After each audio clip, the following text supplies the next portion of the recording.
Mabilisang video lang mga kakambing. Nakita nyo naman yung sitwasyon dito sa ating kambingan. Mag-iisang linggo ng ganyan. At syempre meron pa rin ako mga napier doon na kinumpay ko noong mga nakarang araw na pag tumitigil yung ulan, doon ko sinasamantala yung pangungumpay ko. Ngayon, konti na lang yon. So siguro good for 2 days na lang to. Kung talagang titipirin mo sila, kaya pa ng 2 days yan. Kaya lang sa ganyang sitwasyon, hindi ka makakapangumpay, di ba? Kapag kaganyan. At wag na wag kang mangungumpay ng mag-isa sa ganitong sitwasyon sa iyong farm. Delikado pag ikaw nadulas at hindi ka makabangon, tandaan mo, ganyang kalakas na ulan, nako, may kalalagyan ka dyan. Mahirap na mahirap talaga. At ito nga, makikita nyo ang aking mga kambing. Ngayon, syempre, nagugutom yan. Bibigyan ko sila ng pagkain ngayon para meron silang pangtabay hanggang bukas. So mabubusog sila para hanggang bukas ay okay sila. So kung sakali na kapusin sila ng pagkain ng napier, ang gagawin ko mga kakambing ay kukuha ko ng mga puno ng saging na malapit lang dito sa aking bahay. At yun ang ipapakain ko sa kanila. So kasama din syempre yung observation dito sa kanilang lugar. So malamang ito mga iina nila, hindi ako makapaglinis kasi nga bagyo. Ngayon, okay naman yan. Hindi nila nang tutulugan kasi meron silang plastic matting.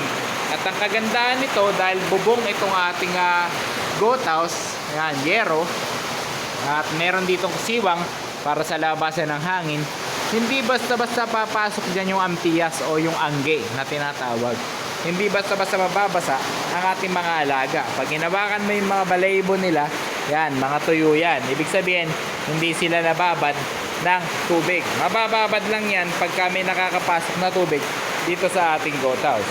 Or kung gusto nilang lumabas at kumain, dun lang sila mababasa. Ngayon, kapag sinabi nating pag-iingat sa basa at nakita mo na may pumasok na tubig dito na ganyan, meron tayong plan B kung saan bubuksan natin to, yan, ang pintong yan, at dun sila sa mas secure o mas safe na lugar, dun sa kabilang side o yung pinaka main goat house ko, yung unang-una kong bahay ng kambing sa kanila na malaki. Okay, so ganun yung mga ginagawa natin dito sa farm. Paminsan-minsan humihinto yung ulan na ganyan, humitila, humihina, pero hindi talaga tayo makakapangumpay. Tsaka tingnan mo yung sahig, basa. Mahihirapan yung mga kambing natin dyan. Ngayon, pangsamantala dito ko muna sila pakakainin, pero pag nagpatuloy yung ganitong sitwasyon dito sa farm, bubuksan ko na to bukas at habang nandyan sila, tsaka ako lilinisin to. Okay? So ganun yung mga nangyari sa atin dito sa farm dahil talagang malalakas at matubig itong bagyong dumaan.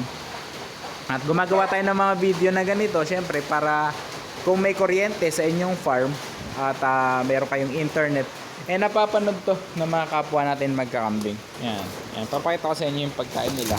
Magpapayong ako tayo sa labas. Okay, huwag kayo susunod dyan lang kayo, alam nyo na naman yan. Yan, pwede ko namang silang ilipat dito kung talagang kulang yung mga kulungan natin doon, pwede rin sila dito. Nakita nyo po yan, diyan yung pagkain nila, hindi ko na nalatagan, pero ang kagandahan naman yan itong sahig malinis, bagong walis yan. Yan yung ating nandito yung mga gamot nila, vitamins, supplements, tapos nandito yung kanilang pagkain na pwede kong ibigay sa kanila. Okay, so tatawid ako doon, bibigay ko, kesa naman sila yung tatawid dito, baka mabasa pa yung pa na ating mga kambing. So kasama dyan syempre ang pagbibigay natin ng vitamins and supplements sa kanila upang magkaroon sila ng resistensya laban sa sakit. Ayan, gaya ng vitamin C, B complex, and iron. Ayan, ADE with selenium na may kasama ng pampagana sa kanilang reproduction. Okay, so iniklihan ko lang ang video ko, ginawa ko lang na 5 minutes ito para naman kahit papaano ay makatulong din sa inyo. At yan, marami pa din kayong ginagawa, di ba? Ang mahalaga dyan ay meron kayong mga tips and tricks para sa ating pagkakambing. Yan, huwag nyo rin kalimutan mag-subscribe sa ating YouTube channel, Teacher Farmer Ali, at meron akong Facebook page na Kambingan ni Ali Boy. Okay, ingat kayo sa bagyo, huwag masyadong kapuwersa sa sarili at syempre, tamang pagkakambing lang. Okay, happy goat racing!